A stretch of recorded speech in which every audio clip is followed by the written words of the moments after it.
Narcissist की आखिरी चाहत क्या होती है? ऐसा सवाल हमारे एक सब्सक्राइबर ने हमसे पूछा है। तो चलिए फिर देखते हैं इनसे पूछे गए सवाल का जवाब हम आज के इस वीडियो में।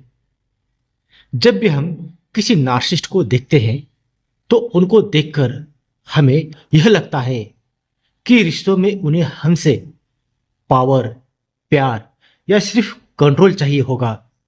लेकिन सिर्फ यही सच्चाई नहीं है। तो क्या है? तो आइए आज के इस पूरे वीडियो में इसे हम डिटेल में जानते हैं। दरअसल नार्सिसिस्ट की 3 तरह की चाहत होती है, जिसमें नंबर 1 पर है सतही चाहत, नंबर 2 पर है गहरी चाहत और नंबर 3 पर है उनकी अंतिम चाहत। अब इसे हम एक एक करके देखते हैं।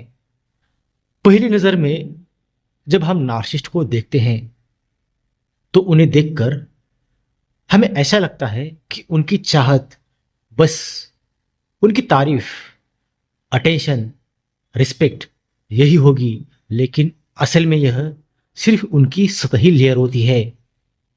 ये उनकी सतही चाहत होती है और इसकी जरूरत उनको इसलिए पड़ती है क्योंकि उनका सेल्फ वर्थ बहुत कमजोर होता है। बाहर से वो स्ट्रांग और कॉन्फिडेंट जरूर नजर आते हैं, लेकिन अंदर से उन्हें लगातार वैलिडेशन चाहिए होता है। एग्जाम्पल, अगर आप उन्हें इग्नोर कर देते हो तो वो बेचैन हो जाते हैं। अगर आप उनकी कॉम्प्लीमेंट नहीं करते तो वो आपको दुश्मन या गलत मानने लगते हैं। ऐसा। नंबर 2, कंट्रोल, पावर और सप्लाई की गहरी चाहत।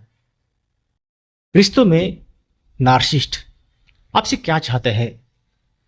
Unconditional attention, emotional energy, partner का सेक्रीफाइस।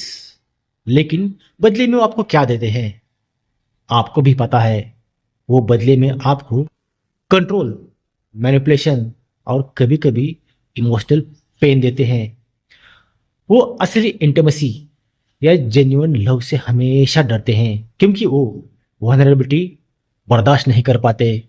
और रिश्ते में उनका एक बड़ा हिडन गोल होता है और वो होता है कंट्रोल और पावर है, क्योंकि कंट्रोल से ही उन्हें सुरक्षा महसूस होती है। एग्जाम्पल, पार्टनर को सोशल सर्कल से काटना, फैमिली में हमेशा अपनी बात मनवाना, वर्क प्लेस में दूसरों को दबाना, एक्सेट्रा एक्सेट्रा। नार्सिसिस्ट का असली ईंधन होता है नार्सिसिस्टिक सप्लाई। सप्लाई मतलब वो एनर्जी जो उन्हें दूसरे लोगों से मिलती है, जैसे अटेंशन है, फेयर है, एडमिरेशन है या फिर सफरिंग है।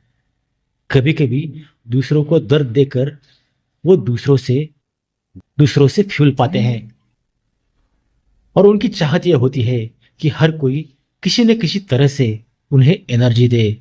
इसलिए वो कभी पॉजिटिव तरीके से लोगों को अपनी ओर खींचते हैं तो कभी नेगेटिव तरीके से लोगों को तकलीफ देते हैं, जैसे फाइट है, मैनिपुलेशन है या गिल्ट ट्रिपिंग है।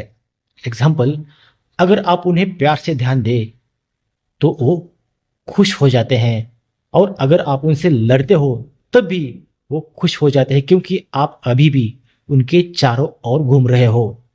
अब आते हैं नंबर 3 और सबसे गहरे चाहत पर, उनके अंतिम चाहत पर। तो नार्सिसिस्ट की असली और अंतिम चाहत होती है अपने अंदर के खालीपन को भरना।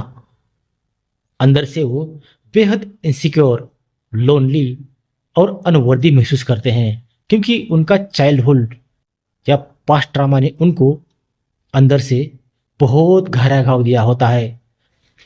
बाहर से वो परफेक्ट मास्क पहनते हैं, लेकिन भीतर उन्हें डर होता है कि लोग उनकी असली सच्चाई ना देखें। इसलिए वो लगातार वैलिडेशन मांगते हैं, दूसरों को कंट्रोल करके खुद को स्ट्रांग मानते हैं और सप्लाई लेकर अपना वॉइड भरने की कोशिश करते हैं। लेकिन सच्चाई ये है कि चाहे कितनी भी सप्लाई मिल जाए, कितना भी उनको प्यार मिल जाए, पावर मिल जाए, पैसा मिल जाए, स्टेटस मिल जाए या दुनिया की कोई भी चीज़ मिल जाए, उनका खालीपन कभी भी पूरा नहीं होता। और यही उनकी असली रियलिटी है। तो आज हमने नार्सिसिस्ट की क्या चाहते होती है वो देखी, जिसमें नंबर 1 पर थी सतही चाहत, जिसमें उनको अटेंशन और एडमिरेशन चाहिए होता है। नंबर 2 पर थी गहरी चाहत, जिसमें उनको कंट्रोल और पावर चाहिए था। और नंबर 3 सबसे गहरा, अपने अंदर के खालीपन को भरने की चाहत, गहरी चाहत और अंतिम चाहत। लेकिन चाहे वो कितनी भी कोशिश करे, खुद के खालीपन को कभी भर नहीं पाएंगे और हमेशा अनहैप्पी और दूसरे की एनर्जी खींचने वाले ही बने रहेंगे। तो आज का वीडियो यहीं पर खत्म होता है। अगर आप किसी नार्सिसिस्टिक रिलेशनशिप में फंसे हैं और वहां से बाहर निकलना चाहते हैं तो बाहर निकलने में मैं आपकी 100% हेल्प करूंगा, जिसके लिए डिस्क्रिप्शन बॉक्स में मैंने अपना पर्सनल व्हाट्सएप नंबर दिया है, उस पर आप लोग मुझे कॉन्टैक्ट कर सकते हो। वीडियो देखने के लिए और अपना कीमती समय लेने के लिए आप सभी लोगों का दिल से धन्यवाद। Thank you.